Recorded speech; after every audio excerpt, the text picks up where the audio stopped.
تعالوا بقى هقولكوا على طريقة سهلة وبسيطة وسريعة تعملي بيها الزلابية في البيت ومش متعبة خالص، وكمان هنقدمها بثلاث طرق مختلفة.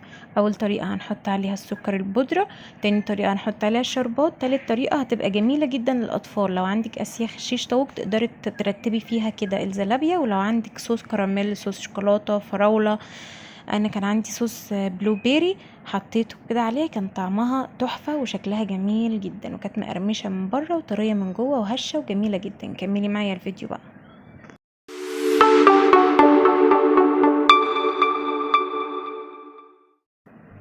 في طبق بقى فاضي هتحطي كوبايتين من الدقيق، وتخلي بالك ان كل نوع دقيق بيبقى ليه احتياج من المية معين، ورشة ملح، ومعلقة كبيرة خميرة، ومعلقة كبيرة نشا، ومعلقة صغيرة او نص معلقة من البيكنج باودر، ومعلقة سكر معلقة كبيرة. وبنحط عليه ميه دافيه، اللي هو يعني تحطي ايدك فيها كده تستحمليها وتبداي تعجنيه. انا هنا هوريكي ازاي بعجنه، طبعا الجلافزات ما كانتش نافعه خالص فشلت الجلافز بقى واشتغلت بايدي يعني. هوريكي بقى ازاي تعجني. انا هنا مقدار الدقيق اللي انا حطيته الميه كانت كتيره عليه فاضطريت ازود دقيق. بصي ده القوام اللي احنا عايزين نوصل له، ان انتي ترفعي العجينه كده تلاقيها بتنزل معاكي بتتقطع وهي بتنزل، هي مش ماسكه جامد ومش سايله قوي، وبيتعجن بالطريقه دي، ومش بتعجنيها كتير، بمجرد ما بتلم معاكي وتوصل للقوام ده خلاص الموضوع انتهى، بتسيبيها وتغطيها بقى وتسيبيها تتخمر.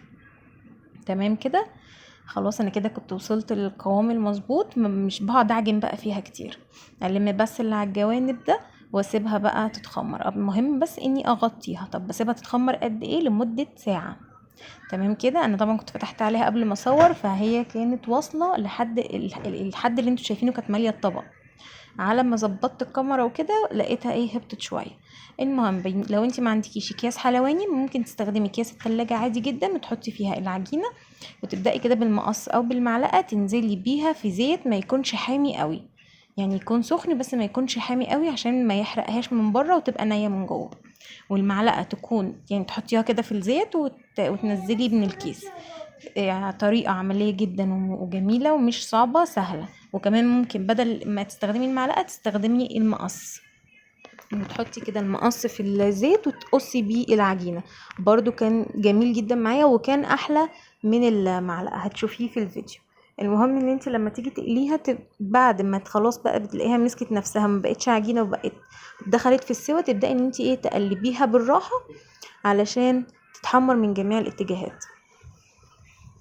والنشا هو اللي بيخليها تقرمش معايا من بره.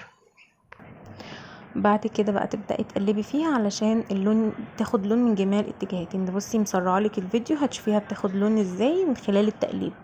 ولما تيجي تطلعيها لازم تطلعيها على مصفى، ما تفتكريش ان المحلات بتديها نص قلية الاول وبعدين بترجع تديها قلية تاني، لا هم بيقولوها هي مرة واحدة، لانه بيبقى السحب على طول عندهم شغال، فما مش بيبقى عنده امكانية ان هو يعمل الحركة دي. انا هنا في مقطع هقفلك فيه صوتي خالص وهشغلك الصوت بتاع الزلابية تشوفها مقرمشة ازاي.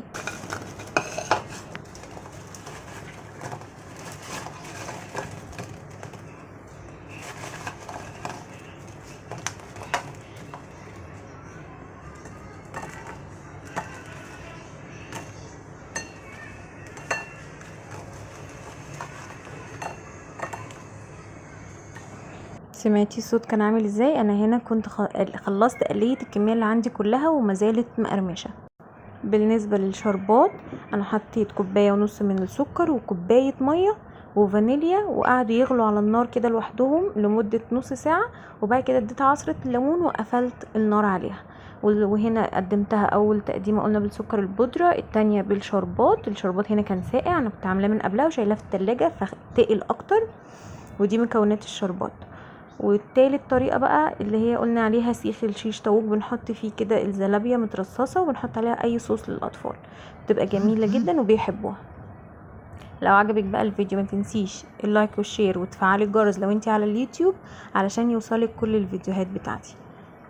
واشوفكم على خير ان شاء الله في الفيديوهات اللي جايه. لما تجربيها قوليلي رايك في التعليقات.